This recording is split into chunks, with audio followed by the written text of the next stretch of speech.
Trump के 2024 में हालात बहुत ही ज्यादा खराब इस तरह से हुए हुए थे कि कई जगहों पे इलेक्शन में के बीच में वहां से इसे अपनी कोर्ट हेयरिंग पे जाना पड़ता था, वहां से ये प्राइमरीज में लड़ रहा था। ये मेन इलेक्शन कमला हैरिस के खिलाफ, अब इसका नहीं था। उससे पहले ये प्राइमरीज में जब रिपब्लिकन के अंदर ही विवेक रामास्वामी जो था, वो पहले जब उसने देखा कि मेरी पोल्स में रैंकिंग कम आ रही है, पहले वो डिबेट्स में उसके खिलाफ करता रहा, सब कुछ करता रहा। उसके बाद विवेक रामास्वामी ने ट्रम्प को एंडोर्स कर लिया, तो ट्रम्प ने भी उसे हाथ मिला लिया कि अगर मैं आया तो मैं तुम्हें कोई पोजीशन ऑफर करूंगा। अच्छा, तुमने अच्छी सी मेरे खिलाफ भी लड़े हो, लेकिन अब तुमने मुझे एंडोर्स कर लिया तो बात खत्म हो गई। निकी हेली ने आखिर तक अपनी ट्रम्प को ना एंडोर्स किया, और वो इसी बात में लगी रही कि निकी हेली के ऊपर ट्रम्प के एहसान नहीं है कि इसने इसको यूएन का रिप्रेजेंटेटिव यूएस का बना दिया था। ठीक है, ये 2 बार जब पहले गवर्नर आई थी तो इसने ट्रम्प की पहली कैबिनेट में ये शामिल थी। ये यूएन की रिप्रेजेंटेटिव जो थी उसमें ये वहां पे जितने भी इसराइल को, जब ये जेरूसलम एम्बेसी जो है ये तेल अवीव से जेरूसलम मूव कर रहे थे, तो ये निकी हेली जो है सारे लोगों पे प्रेशर डाल रही होती, सारे मुल्कों के रिप्रेजेंटेटिव्स पे कि नहीं तुम लोग इस पर रिएक्ट नहीं करोगे, हम जेरूसलम में अगर अपनी एम्बेसी को ट्रांसफर कर रहे हैं तो तुम लोगों ने आगे से रिएक्ट नहीं करना। तो इसकी कोई अच्छी इमेज नहीं थी यूएन में कि ये लोगों को डरा धमका रही होती है। तो इसने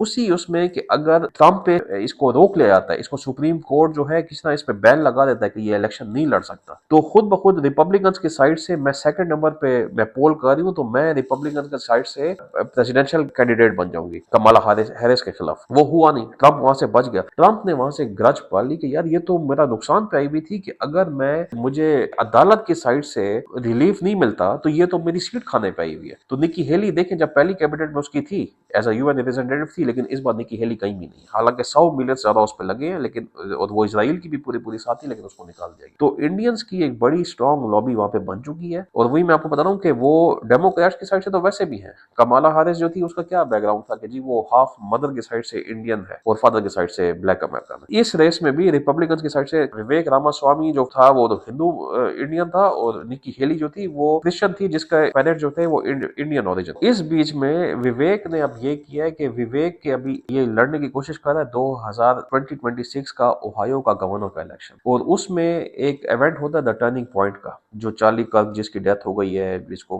कत्ल कर दिया गया, उसके इवेंट में अभी विवेक रामास्वामी की है। उसमें मैं आपको बताता हूँ किस साथ क्या हुआ।